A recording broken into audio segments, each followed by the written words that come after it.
What's up guys, Dan Cohan here, and in this video I'm going to tell you my top 3 exit strategies for your flip houses in 2023. Alright guys, before we get into this video, a lot of you guys are going to be burrowing and turning these properties into rentals, and if you don't already have some, you're going to need a rental property management system. The one I use is Rent Redi, and this is going to help you save money by automatically collecting rent, helping you with maintenance requests, and screening tenants.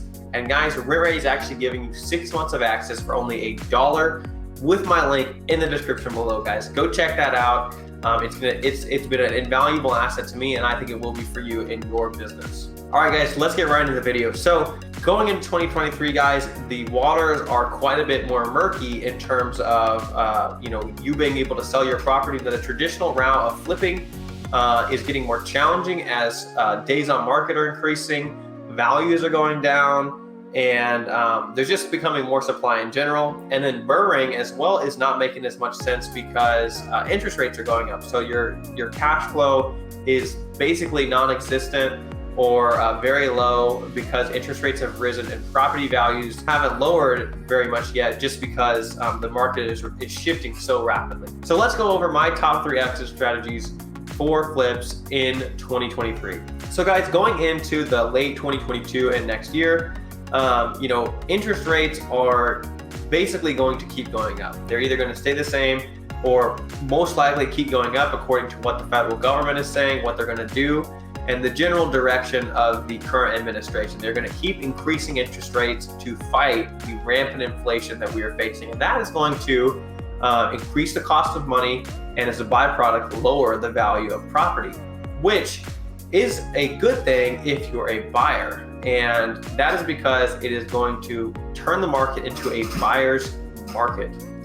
Because property values will be lowered, people that think their property is worth more, the inventory will stack up, and then you're going to have your pick. You're going to be able to get a lot better deals right now and stuff like that. But that's beside the point. I say all that to indicate some of the strategies you can to exit properties going into 2023. So as a flipper, of course, your primary method of exiting would be to sell the property.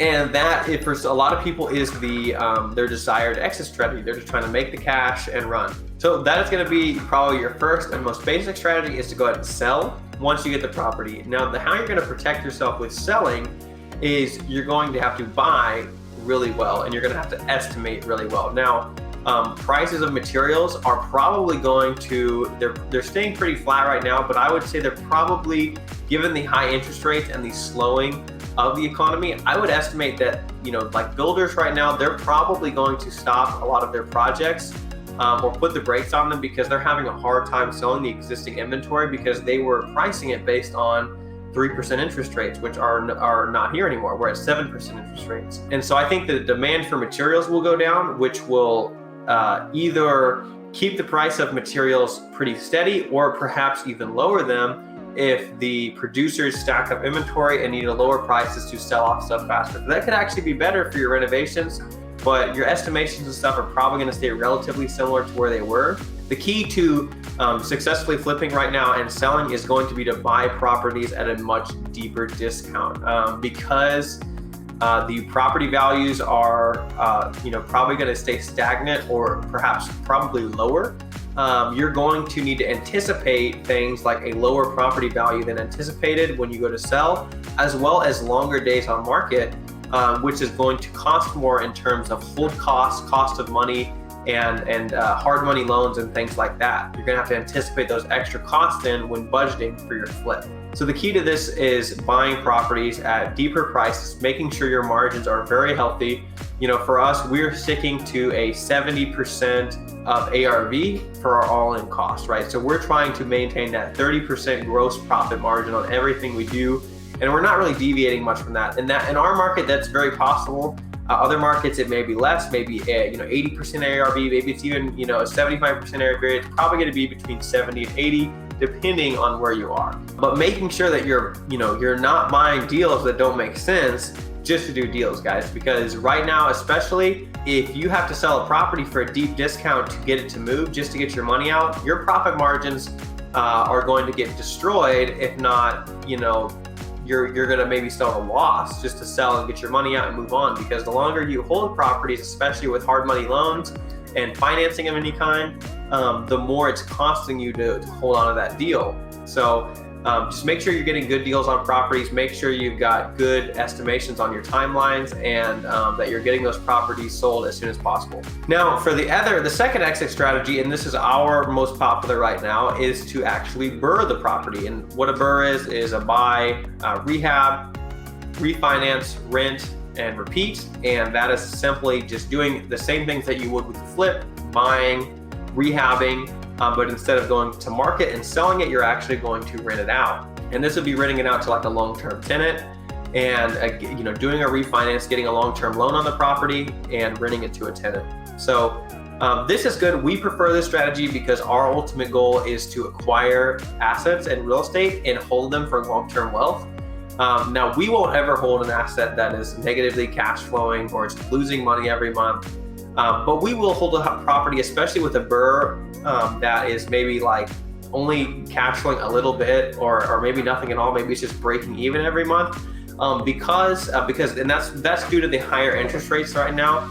Well, those will probably go down, over the next couple years, and at that point you can refinance. But the way I see it, as long as you have you've BRRRRed the property is, you've made money in equity on the deal. You can put somebody in there that is paying all the bills, covering your mortgage, and even paying you a little bit. You've made all that money in equity and profit, and you've acquired an asset you're going to be able to depreciate against your other incomes. It's going to appreciate, and it will positively cash flow and continue to increase in cash flow over the coming years. I'm going to do that deal every time, because in the long run, as long as you're able to get all or the vast majority of your money back out of the property, you're in great shape, because it's not going to hamper you to go out and do additional deals, right? You get all your money out and you have an asset, right? So you're no money in, and you can go do more deals and acquire more assets. And this way may actually be faster right now to accomplish than selling, because as the inventory stacks up and the days on market increase, it doesn't really take much time. Basically, as soon as the property's done, you can go ahead and work with the bank to get the loan lined up in advance of it getting done. And then as soon as it's done, you can get the appraiser out there, appraise the property. He can come back to the bank. The bank can then give you a loan on the property. Sometimes you want to get a tenant in there before you get the appraiser in, but there's different ways to do that. Talk to your banker on how to do that. And they can actually give you a refinance, very quickly after the property is complete, probably within 2 or 3 weeks at the most. And that's going to be a guaranteed return of capital to you, so that you can take that, pay your people and move on to the next deal. And then you still have an asset there with a tenant in there paying you rent every single month, while that depreciates and appreciates. Okay. And that's my second strategy, and probably my favorite strategy at this point. Now, the third strategy, which is one that we're exploring right now, is very similar to the BRRRR, and that would be the BRRRR, but instead of a long-term tenant, you're actually turning it into an Airbnb. Now, as a flipper, this actually might be good on the front end, because you have an opportunity to finance in a lot of your rehab costs, but also potentially your furnishing costs can be financed in. And the reason that you would do this instead of a traditional rental is that even with higher prices, and even with lower cash flow, because the cost of debt is much higher, with an Airbnb, you can make much, much more cash flow per month. And that is going to most likely turn most properties profitable. Now, again, Airbnb is its own business, which is a whole nother video in itself.